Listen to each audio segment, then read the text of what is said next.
I got shamed into taking singing lessons. You got shamed into? Taking singing lessons. Really? So, yeah, you know, I was working on something, and it was coming out real slick, and it was a song I never released because I couldn't stand it. It was sounding like, you know, hey, it sounded like you could play on the radio. So I went, no, I don't like this. The backup singers have done their bit. Do you guys remember this? It sounded like you could play it on the radio, so she deep sixed it. Well, you know, I was supposed to do the lead vocal, and the thing was sounding very hip. It was produced by Nile Rodgers. It was really fun.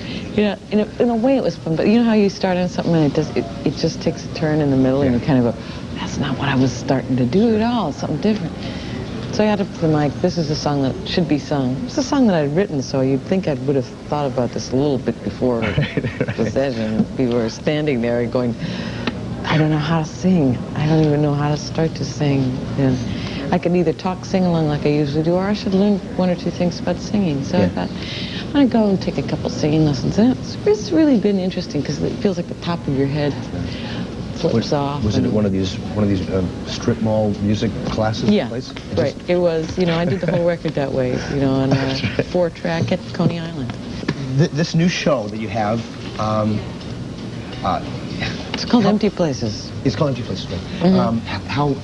How much technology is involved in? Oh, we got so many computers clicking away. Yeah. It's supposedly a solo show. There are 10 people pulling the strings, softly sides. You know, it's a visual show. There's some music. There's a few things from the record, but they're totally different arrangements. Right. They almost don't sound like the record at all.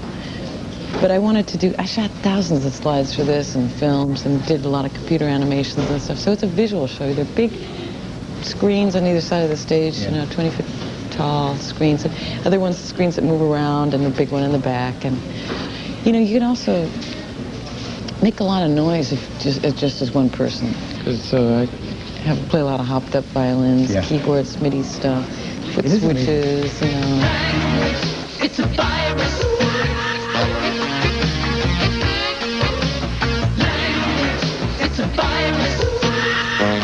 Give me the rub on these personal service announcements, why you did them. Well, I finished the record, and the record company goes, music video, and I go, the world does not need another music video. I swear it doesn't. I said, but how about if I do some public service announcements about some obscenity laws and how much money women make, that kind of stuff. And they said, surprisingly enough, they said, yeah, really? Okay, yeah, go ahead. Now, as most of you probably know, at this moment, all of the taxes west of the Mississippi go exclusively towards paying the interest on the national debt. Now, if the numbers continue to escalate at this rate, and given the inflation on current interest rates, by the year 2020, all the taxpayers west of the Amtrak corridor will be paying off the interest on the national debt. This, of course, means that everybody east of this corridor is then responsible for basically everything else. Things like, defense, social services, foreign aid, the space program, the drug war, and last but not least, paying off the principal on the debt. So let's take a look at who's over here, at who's actually going to be footing this bill. We've got a fair amount of Maine. There's some Florida beachfront, half of Boston, and New York City also falls into this category.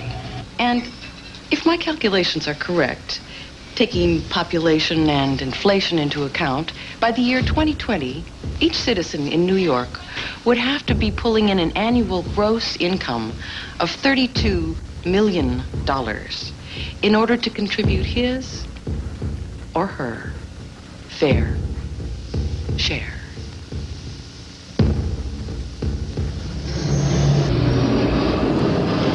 On Monday, we have the Monday Music Movie.